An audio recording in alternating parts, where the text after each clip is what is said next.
Well, hello there. My name is Phil Thompson. And I'm Steve Lacy. And I'm Mike Gray. And it is episode number 325 or something like that. Right? All right. Sounds good. Anybody keeping score at home?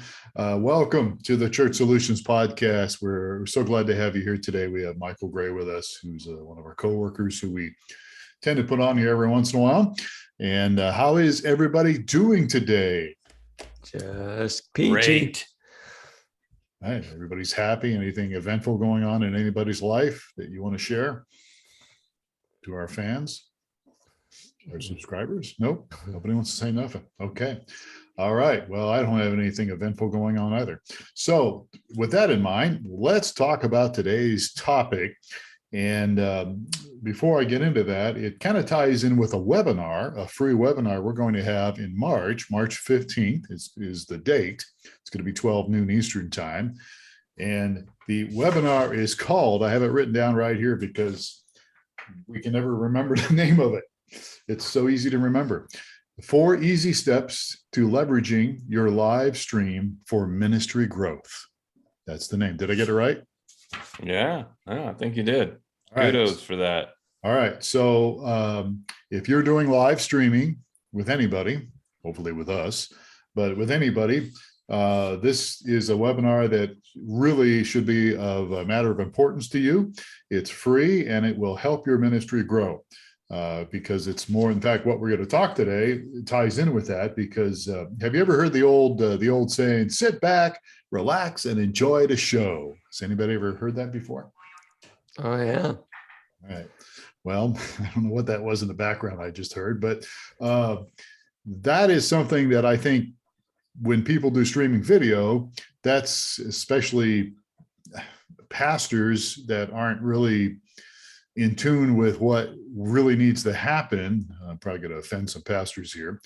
But I know that when you're doing ministry, speaking of background noise, when you're doing ministry, I know you're not saying, hey, this is a show. So, but I think there's the thing about sit back and relax. And that doesn't really cut it if you're trying to really reach people and connect with the viewers you have on the stream. Do I hear an amen? Yeah, it's kind of the old idea, if you build it, they will come. Right. And you really don't have to do anything other than flip the switch and turn it on. I don't think that could be further from the truth. Yeah, absolutely. So we're going to talk a little bit about today, and we're going to talk about some solutions to that idea or to that saying or that mindset. There are some solutions that are not really that hard or difficult to employ. And if you have the right streaming platform, you'll be able to really see some activity. So we're going to talk about interactivity today. So again, we believe that streaming video is most effective when you have interactivity going on between your viewers and what's going on in the live stream. And I know some people are saying, well, how can you do that? It's a live stream. Well, there's lots of ways, and we're going to jump into that today. Right, Steve? We are. So right. I kind of equate this to when I go to church, I obviously sit back and get the message, right? So I do get the message from the pastor, but the experience is a lot more than that for most people because they're going to see other people, they're going to interact with other people, they're going to catch up with people. So there's that whole element of church. If you just tune into the channel that is just a show, you'll get the message, but you'll miss out on all of the ministry opportunity, the fellowship opportunity, the growth opportunity that you still can get when you're doing church online. Yeah, when you're just doing video only, right? Exactly. All right. So guys, let's just go ahead and jump on this. I'm gonna share with you, we're all gonna share together here, some features that you should have on your video chat platform. Notice I say video chat platform, so not just video. So with that in mind, let's jump into that, okay? Who wants to go first?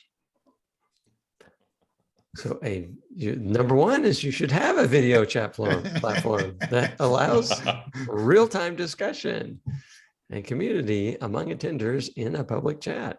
All right, good. So what does that mean, though? I mean, okay, you got a chat platform, you just throw it up there and hope somebody shows up, and hope somebody talks to each other. I mean, how do you actually make it work in real time? Yeah, well, we're going to talk about several of these other principles, but one of the key ones is just like you have, greeters and different roles at church that serve people. You need a role online to facilitate that. So there's some tools and there's some behaviors and some activities that some of your leadership can take to encourage the communication among your members. Yeah, I liken it to back when I was in the seat of Church Online pastor. I always wanted anything that was possible to be recreated from a live experience when you walk in a physical door. I wanted it to feel like that online. So there's somebody out front saying, "Hey, how you doing? Welcome. I'm glad you're here." Answering questions. How does this work? What do I do if I want to do this? So if nobody's there, people are just left to assume, and you miss a great opportunity at high engagement.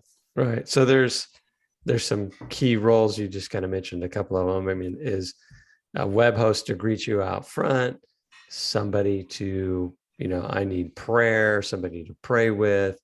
And so you can replicate these things online as well. I mean, I must, admit it's not going to be the exact same as being in person, but there you can meet the needs online as well as, almost as well as you can in person.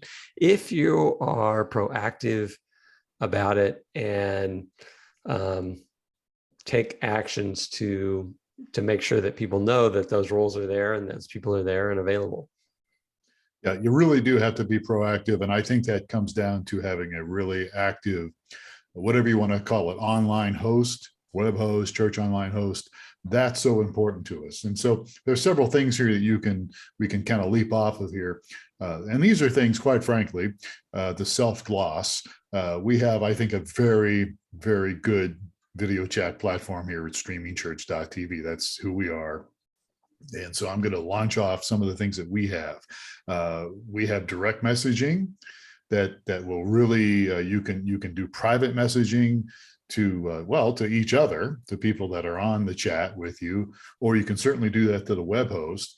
And part of the value of that is not only is it private chat, that's a feature, but it also helps you make a connection with each other that can hopefully lead to a deeper relationship, or at least a deeper spiritual walk. Yeah, exactly. And typically with the private chat, that's where you're going to want to leverage that for some more intimate conversation. So a lot of times, I'll drop in on services of the newer people to us, and they recognize me, and so they'll private chat with me because they don't want to talk to the whole group. They'll have a private conversation with me about whatever's going on. So That's a good point. For the longest time, I had to really wrestle with my technical team to keep technical talk out of the chat and keep that into private chat.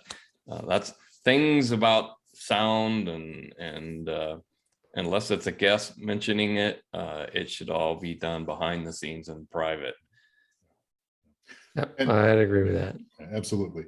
And speaking of having a church online host or online pastor, you should have something that identifies that person. So don't just have any Joe or any Jolene just jumping on, and there needs to be some kind of identifier, I guess is a good term for it, so that people can know who's actually somebody they can talk to and trust. Yeah, I think it's got to be obvious, just like that who the greeter is out in front, and you'll know who I can go, who kind of approach to pray with. Those things need to just be very visible with that. And within our system is typically the web host that wears many of those hats. Absolutely. I think one of the big pushbacks, and I've had this conversation with several pastors is their fear, because this is like YouTube and Facebook, that the chat is going to get out of control and people are going to troll the chat and things like that. In my experience, and you guys can chime in on this, maybe once or twice in almost, creeping up on 20 years, have I ever had to use the tools that are built into our system to mute or remove somebody. But the tools are there, but it's an unfounded fear, because people that are coming to a church service are not like people that are on a live experience on YouTube. Different audience, but the tools are there if you ever needed them to bounce somebody or Block mute somebody, them yeah. or Yeah. clear the chat or several other great features to keep it tidy. Yeah. I think it's primarily new people that are newer to it. And it's a real fear, oh my gosh, if I open this thing up, if I open the doors to my synagogue or my church, anyone could come in and disrupt my service. You don't think that way, but so I think once people get some experience with streaming and seeing what it's like, they find that, like you said, once in 20 years, you may come across somebody you got to address, but it's not a prevalent, it's not something that happens a lot. Yeah, it's Very a rare. rarity. I would say that Very very rare. rare. I think, the exceptions might be if your church, your ministry is just really controversial. And, True. then that can Very happen, true. I guess, depending on your situation and your environment that you're in. But again, like you just said, Mike and Steve, we have tools on our platform. You can block and mute people and all that kind of stuff. So I think it rarely happens. All right. So that's important. And those things do come along. I mean, hey, it happens even in real life, people walking in the door, I've been in churches, and in the 40 some years that I've been involved in ministry, I don't know if it's happened 2 or 3 times where some idiot came in I'm talking, in the actual building and created some kind of a disruption. I mean, maybe 2 or 3 times. And it was somebody had mental problems, I think, both times. So my favorite story was from actually our pastor, who was, I don't think I was there. But it was a guy that came in, older guy, very hard of hearing, sitting on towards the front row. And so about 3/4 of the way through the message, he very loudly says to his daughter or whatever that's next to him, says, "When is he going to finish?" Wrap it up. He probably had a valid point, we had one time. The whole congregation could hear him. So we had one time, and it was at your church, Steve, and I don't know if you were there or not. This is in the 90s when I was on staff there.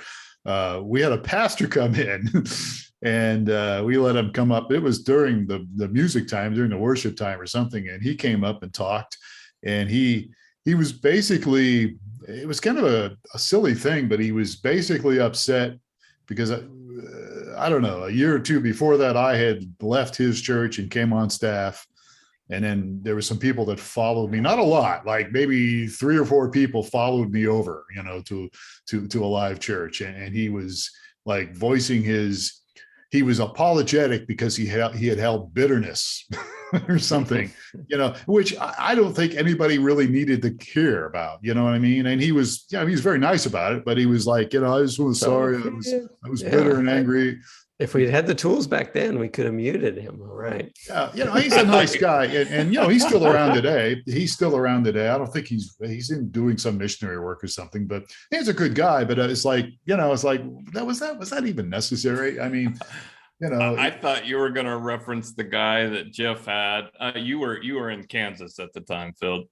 So Jeff had staged his brother-in-law to walk up and interrupt during the service. This was part of the planned service experience, but he hadn't prepared the security staff ahead of time.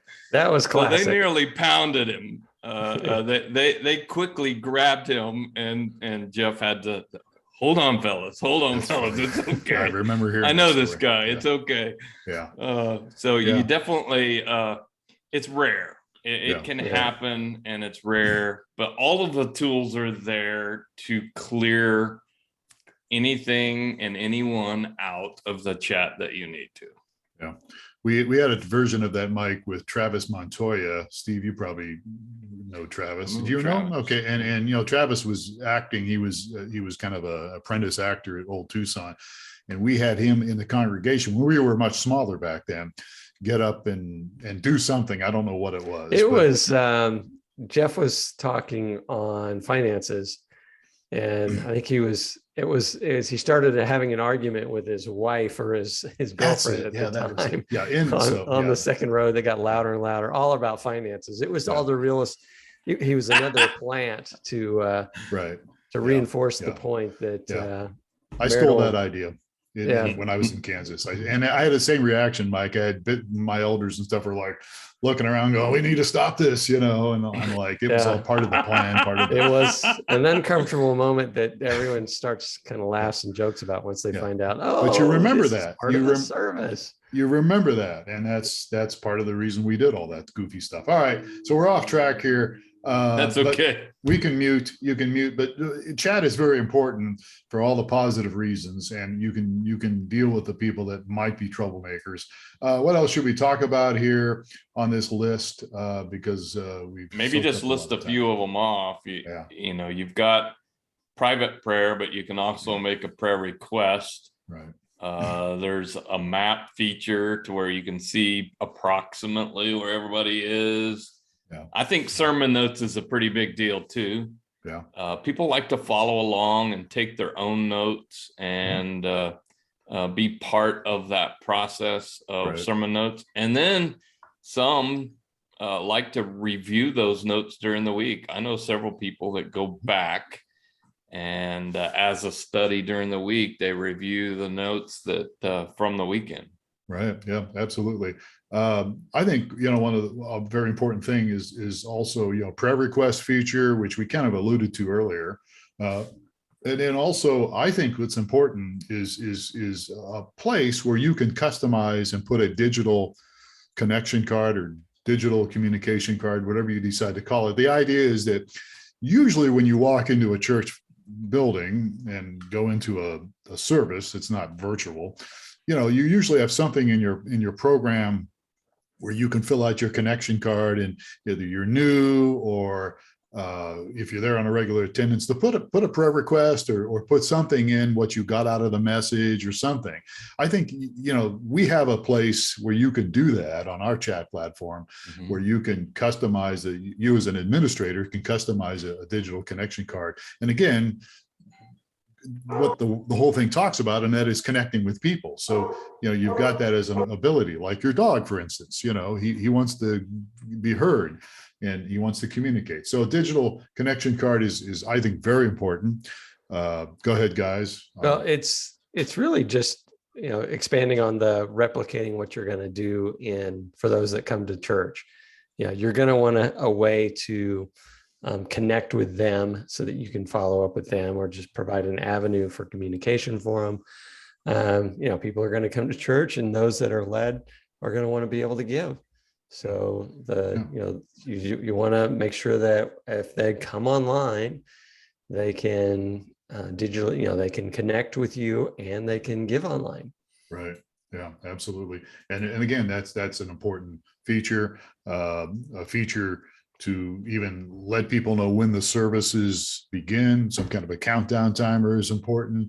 People get there early or whatever. And something that we have, Steve, I think this was your idea years ago, is we have a little remind me button on our platform for our churches that use us. And that is, if you get there early, you can click the remind me button, and it will send you a text or an email, right, saying service is about to begin. And did I get that right? You got that right. Yeah.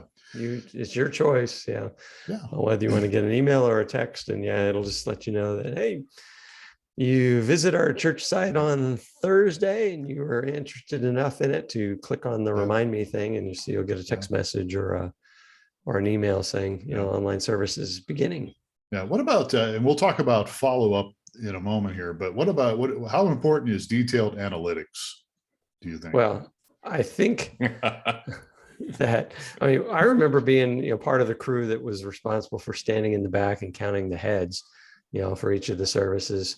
And I think it's important to take the pulse of your congregation, and attendance is one of those, giving is one of those. And there's, Mike, you could talk at length about measures that you want to take to track the maturity growth of those that are attending, and what impact you're having, whether they're taking next steps and they're moving along those steps. So analytics is a key avenue, and actually things get a lot easier in this realm online, because no longer are you standing in the back of a congregation or punching a clicker as people walk through a door, or however way different people do it. This is completely automated, so you don't have to gather any of the data. Do we actually have a clicker? I don't think so, but I would assume that I've been at places where, not necessarily church services, but others where I'm walking through the front door and I'm seeing there's a guy who's got a little clicker in his hand. And as I walk by, he's clicking it once. So they're just, I don't know. I assume other churches may. I don't know. There are actually, I was looking into technology for that, how to count people as they walk through the doors of churches. Yeah, you want to know who's there and why they're there. One of the big things, and I have a couple pet peeves when it comes to churches that are streaming. Number one, make it easy for people to find it. That's a big one. We're going to talk a whole section on that in the webinar.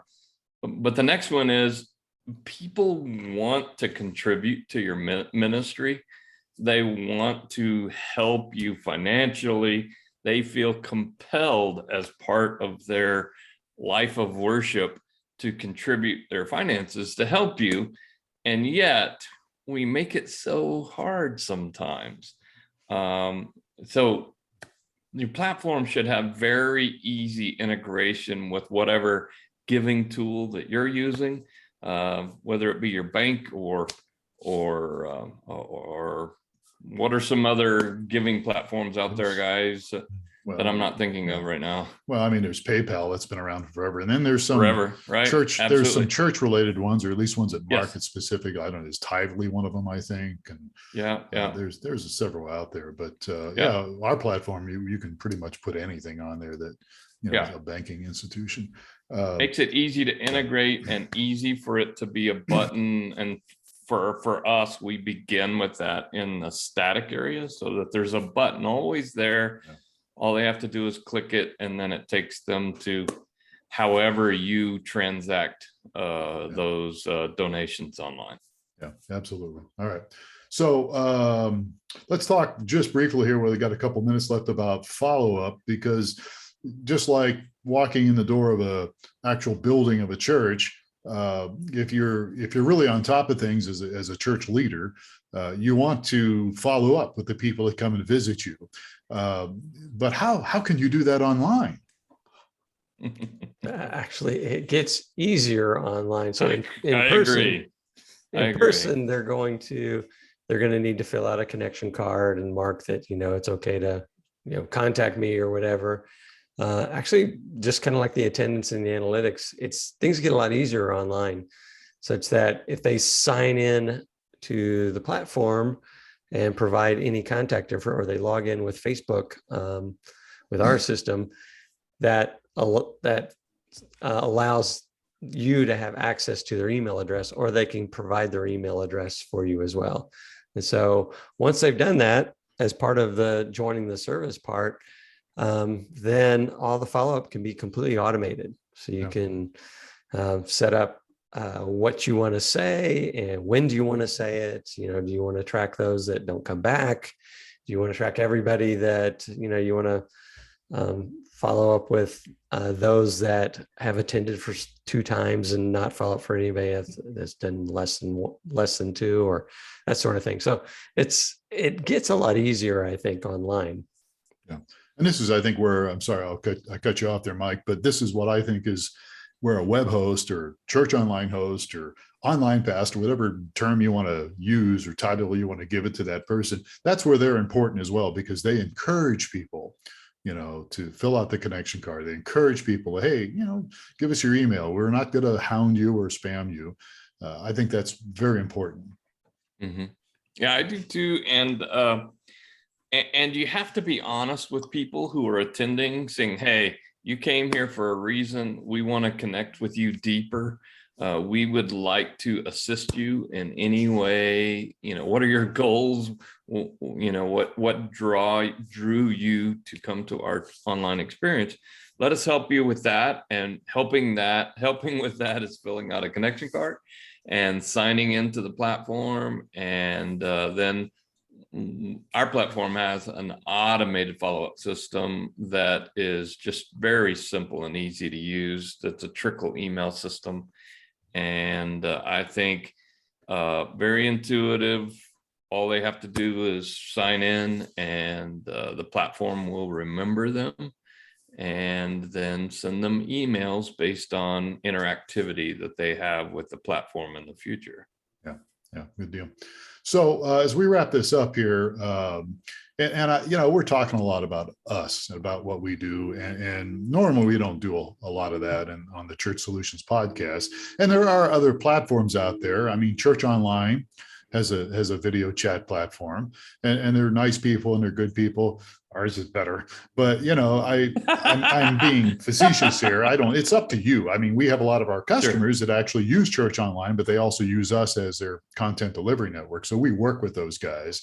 But absolutely, I guess what I'm trying to say here is, if you're listening to this podcast or watching us, God forbid, you might want to consider these things that we're talking about here for whatever you do, whatever provider you use. Get a chat platform that has video, that has chat, that's interactive, because you don't want to just have video up there. You want to really help attenders who watch online connect with you and your ministry. And there's lots of different ways, and we just touched just a piece of this today in this podcast. So with that in mind, join us March 15th at 12 p.m. Eastern Daylight Time. I think will be the time at that time, Eastern Time, 12 p.m. Eastern Time. It's a free webinar. It's 30 minutes long, roughly. We'll take questions and answers, but the name of it is called 4 Easy Steps to Leverage Your Live Stream for Ministry Growth. And if you want to register, you can go to webinar.streamingchurch.tv. Am I right about that? You're correct. Yeah, or you can send us an email. Yeah, you can send us an email, support@streamingchurch.tv, and we'll help you with that. But look, we've been doing this for a long time. The company's been going now for over 20 years. We've been serving churches. Mike and I and Steve and other people, we want the best for your church, for your ministry. And so we want to help you any way we can. And it'd be great if you used us, our services, but even if you don't, we certainly want to help you and answer any questions you have. So by all means, check out the webinar. We'll have more information on that here in the days to come. But we'd love to have you there. Also want to remind you that this podcast is actually brought to you by mychurchdaily.com. And mychurchdaily.com is a tool that we've developed that allows you to be able to get on Alexa devices, the Amazon Echo devices. You can do a flash briefing. You can do one every day. They're usually considered to be anywhere roughly 3 to 5 minutes long, maybe a little longer, depending on what you want to do. But we've created mychurchdaily.com to make it easy for your church to have a flash briefing. So your members can, speaking of connecting, can connect more to you and in a deeper level and just kind of stay on the same page throughout the week. So check that out, mychurchdaily.com. Any closing words, gentlemen? No, enjoyed it. All right. Well, good. Yeah. Good. We enjoyed. Good stuff. I enjoy you guys too, but we are very grateful for our viewers and our listeners here at the Church Solutions podcast. So with that in mind, for Steve Lacy and Michael Gray, I'm Phil Thompson. Please take care of yourselves. We'll catch you again for another episode of the Church Solutions podcast.